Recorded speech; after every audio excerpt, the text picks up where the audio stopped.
Halo, kembali lagi Halo. di ruang guru. Kali ini seperti biasa di Senin siang yang panas ini atau hujan, entahlah bagaimana di daerah kalian. Kita akan ngebahas chapter One Piece terbaru ya, 1098. 2 chapter lagi 1100. Kita lihat apakah ada sesuatu spesial di sana, kita lihat ya nanti ya. Nah, chapter kali ini sebelum itu jangan lupa teman-teman subscribe dulu. Yang belum subscribe, yang udah subscribe, terima kasih. Tanpa bantuan teman-teman juga kita tidak akan bisa berkembang sampai sejauh ini. Oke, langsung Mas Udo, kita bahas 1098. Seperti judulnya, ini adalah chapter tersedih. Iya, salah satu kalau bukan yang paling menyedihkan. Soalnya beneran apa ya? Beneran sedih banget sih. Ya banget lah, sedih banget ini. Flashback One Piece tuh selalu menyedihkan ya, tapi so far ini yang paling bikin gut wrenching banget. Aduh, bacanya itu. Oke. Siapa yang nyangka ya?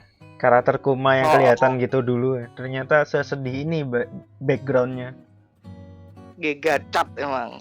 Yang keren, kalau teman-teman ingat dan mungkin beberapa udah baca, yang keren itu Jewelry Bonnie itu adalah karakter yang tiba-tiba dibuat sekitar seminggu atau 2 minggu sebelum Sabaudi Archipelago.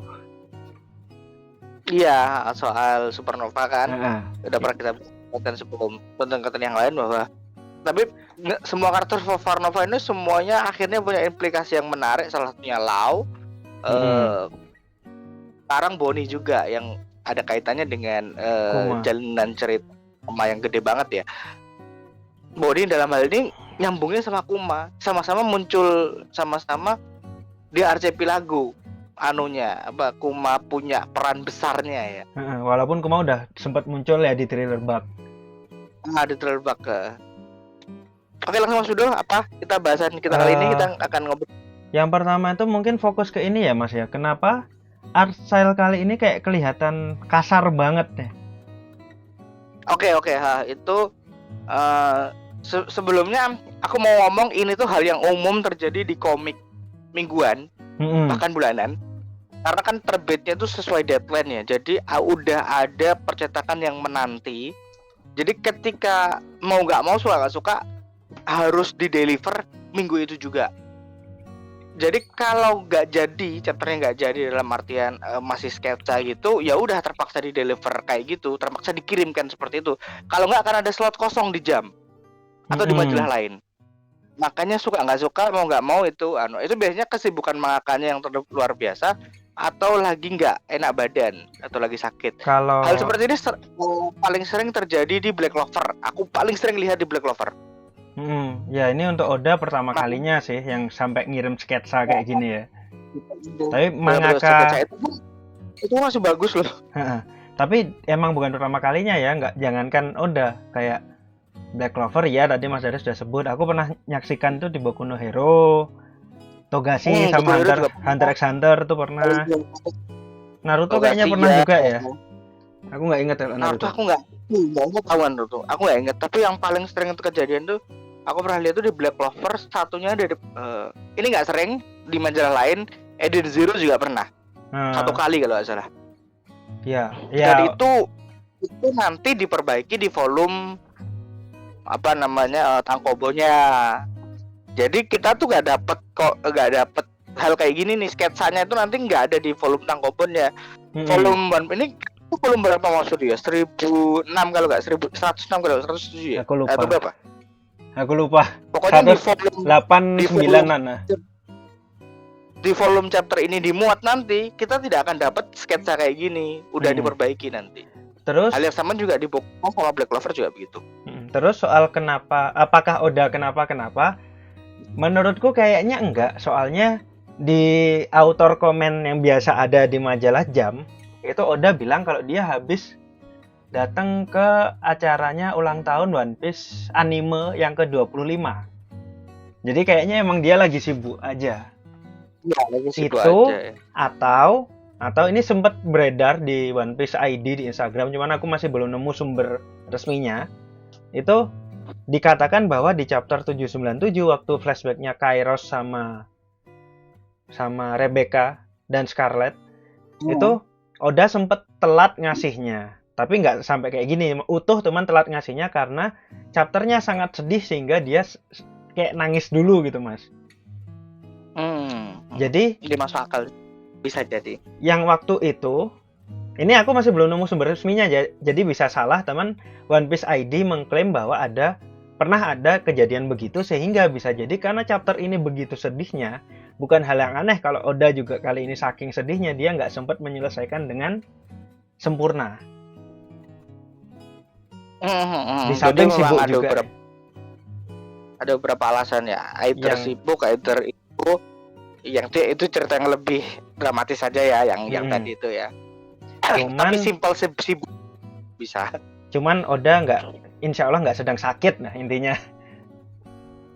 Yang dikhawatirkan teman-teman kayaknya enggak.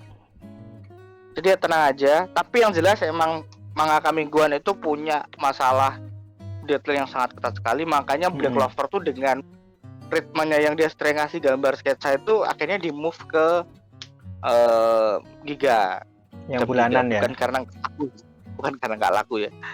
Tapi emang karena biar bisa schedule-nya lebih fleksibel, nyaman aja. Ini lanjut langsung ke cerita utama. Ya. Jadi kan di baru-baru ini nih kita akhirnya setelah Ginny ketangkep ya Mas ya. Setelah Ginny ketangkap di chapter lalu kita dikasih lihat flashback, aku lupa berapa, dikasih lihat skip dulu, time skip dikit. Aku lupa ini berapa tahun, tapi kemudian kita dikasih lihat Ginny yang ditangkap sama Tenryubito akhirnya kembali. Nah, banyak yang mempertanyakan ini si Dragon ini ngapain? Menurut Mas Daris gimana Mas? Aku dulu atau kamu dulu? Mas Daris aja. Oke. Jadi gini ya, apa ya, maksudnya skala pemerintah pembandingannya kan teman-teman sama Luffy ya. Yang ketika Robby diculik dia langsung lah. Bedanya adalah pertama Dragon itu kan taktikal, Dragon itu taktis. Tujuan besarnya dia itu adalah bukan apa ya? Kalau Luffy itu kan sekelompok kecil dan dia masih muda, masih darah panas dan lain sebagainya. Akhirnya dia bisa semudah itu nyerang Enies Lobby atau apapun itu yang mengancam nyawa teman-temannya. Dragon itu bergerak untuk kebebasan rakyat. Makanya semua hal itu harus dipikir secara taktis. Penyerangan ke Tenryubito pada saat referee kemarin itu kan juga pemikiran taktis ya. Bisa karena elemen-elemennya mendukung nih. Tidak semudah itu menyerang Marijoa. Tidak semudah itu. Apalagi Marijoa. Bahkan ketika benar. Marijoa soalnya ya kan. Bahkan itu Ivankov sama siapa itu yang gunting itu Mas Udo? Inazuma di penjara pun ya udah nggak ngapa-ngapain karena memang pilihan taktisnya nggak ada. Kita mau nyerang apa penjara itu apa namanya? Impel Down. Aku lupa. Kita mau nyerang Impel Down lu ngapain hanya untuk bebasin itu. Pilihan taktisnya ada nggak gitu loh. Untuk kebebasan, untuk Revolutionary Army geraknya ibaratnya, ada di greater good gitu. Ibaratnya bigger picture-nya, gambaran yang lebih besarnya itu gimana? Worth nggak? Maksudnya bakal lebih banyak korban dari apa? Enggak gitu kan? Kalau Luffy sendiri kan nggak peduli. Dari sisi Luffy, kalau Mas Daris ingat juga, kita kan sering lihat ya Luffy itu udah berapa kali sih dia sebenarnya hampir dan benar-benar kalah di Sabaudi. Dia udah berapa kali sih hampir kalah dan benar-benar kalah itu ketika ketemu Kuma Kizaru, levelnya udah nggak kuat gitu loh untuk ngawur kayak sebelumnya. Makanya dan dia sadar di sana. Baru sadar itu ya, benar-benar sadar itu ya gara-gara kalah, tewas. Iya. Dan kalau diingat semua yang dilakukan Luffy itu ada bantuan dari pihak-pihak yang jauh lebih kuat dari dia ya. Banyak. Walaupun nggak sebanyak itu, tapi memang sering ada bantuan. Biarpun kayak Rayleigh, Hancock, sama banyak lah. Kecuali ketika udah masuk ketika udah masuk New World emang udah mulai itu pun, tapi dia tetap banyak bantuan. Ibaratnya dia ya powernya Luffy kan, dia bisa narik temen sambil jalan. Nah tapi kan bukan berarti Dragon bisa begitu ya, bukan. Iya. Cuman emang ini lebih ke pilihan taktis aja, dan Kuma paham soal itu. Kalau makanya misalnya, dia juga ya ibaratnya kan kalau misalnya Dragon nyerang Marijoa, korbannya habis banyak, yang selamat cuman berapa orang gitu, ibaratnya kan gitu. Dan itu tidak akan membantu siapapun kecuali Kuma. Dan ada poin yang menarik Mas soal Jinny ini, kan dia ditangkap 14 tahun yang lalu. Mungkin teman-teman juga banyak yang sadar kalau Fisher Tiger membebaskan budak 15 tahun yang lalu. Ada seorang teman implikasinya adalah ada seorang teman yang menyebutkan ke aku bahwa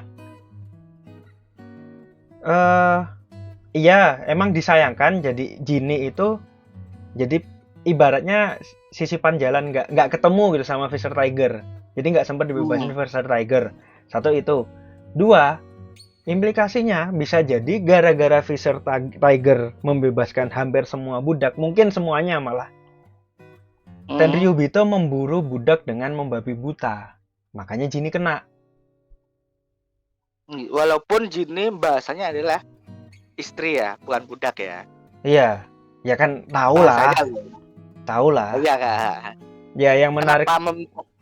Kenapa pilihan bahasa itu kan bagaimana ini tetap ada di kerangka shonen ya. Jadi tetap tidak boleh ada hal-hal yang tidak boleh terucap gitu dalam kerangka shonen itu. Iya, ini kan walaupun kita tahu ya kondisinya ini pasti Jinny diapain kita ngerti lah, tapi tidak akan disebutkan secara gamblang oleh Oda sebagaimana Big Mom dulu. Contoh salah satunya nih, kita tahu Big Mom ngapain waktu dia kecil sampai teman-temannya hilang semua, kita tahu, tapi nggak disebutin secara gamblang. Begitupun di sini ya Mas ya. Karena ada penjara shonen yang mau gimana nggak mau suka harus tetap ditaatin. Dan Oda pun paham itu makanya aku menulis ini tuh untuk seluruh umur gitu. Jadi aku harus membatasi diriku untuk tidak menyampaikan hal-hal yang terlalu keras gitu. Jadi ya buatku itu bukan masalah sih. Buatku itu bukan masalah. Toh kita juga masih paham gitu. Lanjut dulu Mas. Lanjut. Berikutnya tentang Bonnie. Bonnie gimana? Aku penasaran sih adegan ini ntar di animenya bakal digimanain, soalnya biasanya disensor emang. Jadi ini ikut sensor juga. Soal Bonnie ini kita tahu lah kondisinya Jinny punya anak, terus kemudian ada Bonnie. Yang jelas kita dikonfirmasi Bonnie ini bukan dari rasnya Kuma. Kuma benar-benar anggota terakhir dari rasnya seperti yang kita duga, walaupun kita tidak menduga bahwa Bonnie adalah anak Tenryubito kemungkinan. Nah, yang aku pertanyakan adalah kalau misalnya Bonnie ini betulan putri dari salah satu Tenryubito, apakah ini berarti karena Bonnie ini kayak dibuang dan oleh Saturn kayak diabaikan, berarti ada kemungkinan bahwa anak Tenryubito setengah yang punya darahnya cuma setengah dari Tenryubito, apa sih istilahnya blasteran Tenryubito kali ya? Ya. Hybrid Tenryubito itu tidak dianggap mempunyai darah keturunan Tenryubito karena udah kecampur darahnya. Jadi aku punya dugaan bahwa 20 raja, 19 lah selain Nefertari, nggak termasuk Nefertari, 19 keluarga kerajaan di masa lalu itu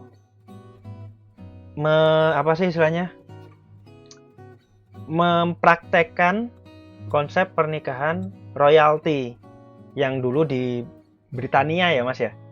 Britania Raya di masa lalu juga melakukan hal itu. Mungkin teman-teman bisa googling. Jadi yang boleh dianggap sebagai bagian dari keluarga kerajaan itu hanyalah mereka yang berasal dari keluarga bangsawan. Makanya yang kayak Bonnie ini tidak dianggap keturunan Tenryubito. Iya, masuk akal sih. Dan itu juga alasannya kenapa Carlos keturunan-keturunan Tributo yang sekarang kelihatan seperti itu. Aku tidak berani menyebutkannya. Jijik ya. Soalnya ya gitu, inbreeding lah istilahnya. Terus lanjut, soal penyakitnya Boni juga nih, Mas. Kan ini implikasinya di sekarang dia udah sembuh. Dan karena ini implikasinya ini ya penyakit menular STD ya. STD. Implikasinya STD dan yang nular dari ibu ke anak juga. Tapi kalau melihat, dan ini juga tidak bisa sembuh menurut dokter. Tapi kita lihat Boninya udah sembuh di usia sekarang. Besar kemungkinan prediksinya teman-teman tuh yang tak lihat beredar tuh ada dua, antara buah iblis, kekoran buah iblis, karena dia kan punya tositosinomi, buah iblisnya dia yang bisa mengendalikan umur.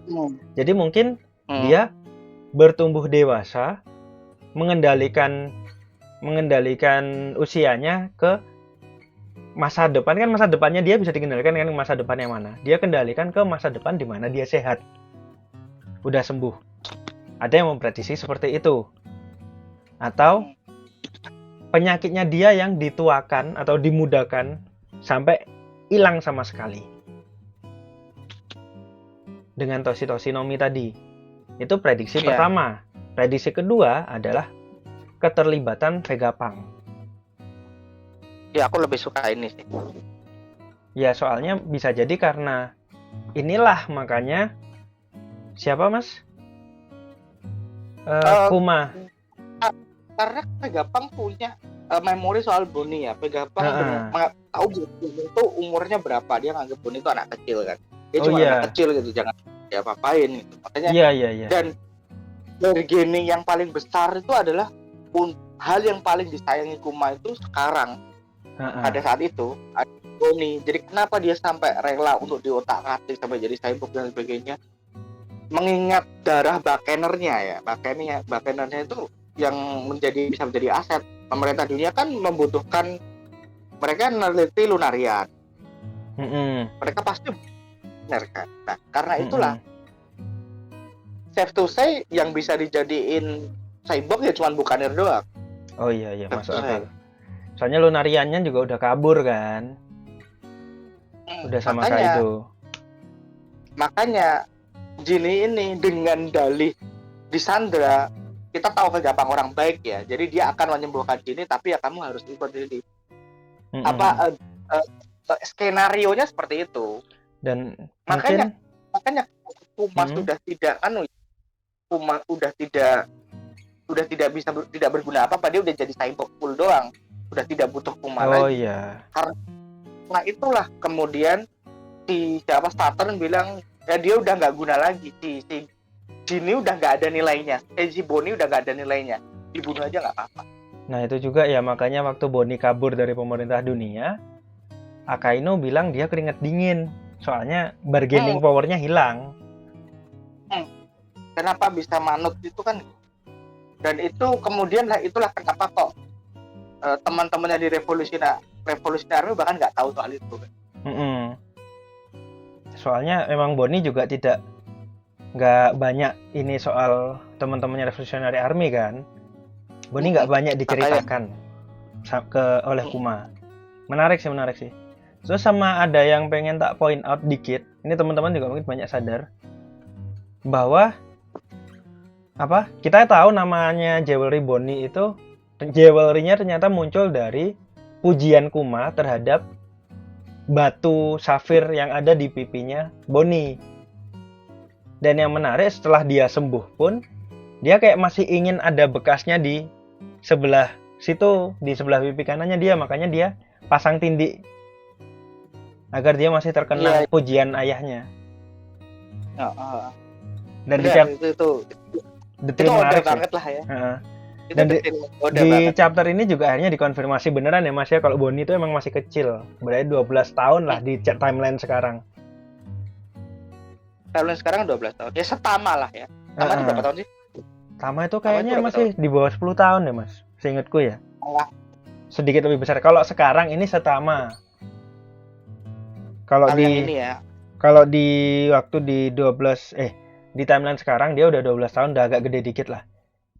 Jadi ketika dia keluar dari yang waktu dia ketemu tenggelam itu, kemungkinan besar ya itu emang wujud aslinya. Iya, benar. Terus lanjut, Mas.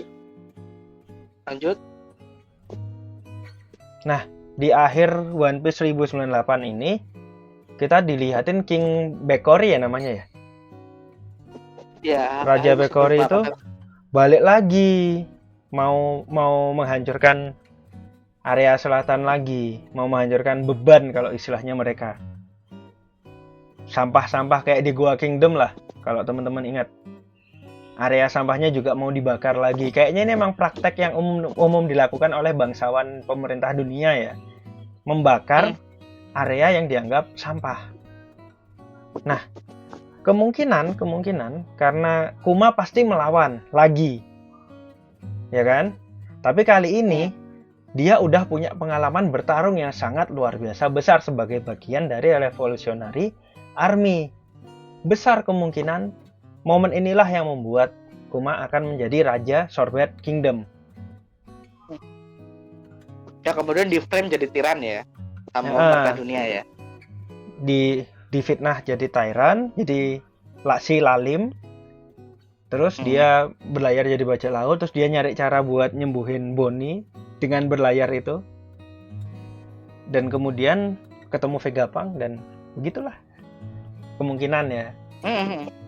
Kemungkinan juga. Yang jelas mungkin ya sisanya 2 chapter ini ya, 2 chapter ini akan dihabiskan untuk sampai 1100 itu baru kita akan kembali ke present. Sama aku mau point out dikit Mas, di chapter 100 kalau teman-teman ingat, di chapter 100 banget itu Dragon pertama kali muncul di Rogue Town. Jadi perkiraan banyak orang akan ada momen besar bagi Dragon di chapter 1100. Mudah-mudahan. Harapannya. Iya. Harapannya. Oke. Menarik. Mungkin ada lagi Mas Udo? Mungkin udah dulu ya. Soalnya memang emang chapter ini kayak cuman pengungkapan aja, konfirmasi aja. Semua teori yang seandainya kita mau berteori pun di chapter depan mungkin bakal dikonfirmasi langsung juga. Jadi kayaknya nggak usah banyak lah. Di chapter kemarin tuh kan kita berteori soal ya. Kalau aku nggak suka kalau ada implikasi Bonnie itu anak Tenryubito, jadi Jinnya diapain? Tapi ternyata malah chapter ini jadi ya udahlah. Tapi emang tragis banget sih, nangis banget sih kemarin. Sedih banget, itu ngeselin banget. Oke, itu aja dari kita di chapter 1098 ini. 1008. Teman-teman jangan lupa. 1008, sorry. Teman-teman jangan lupa follow juga medsos-medsos PFTI yang ada di deskripsi seperti biasa. Jangan lupa juga follow medsos-medsos Orang Ngobrol juga untuk informasi-informasi. Thank you teman-teman. Sampai ketemu lagi di konten One Piece kita Senin depan. Thank you. Thank you.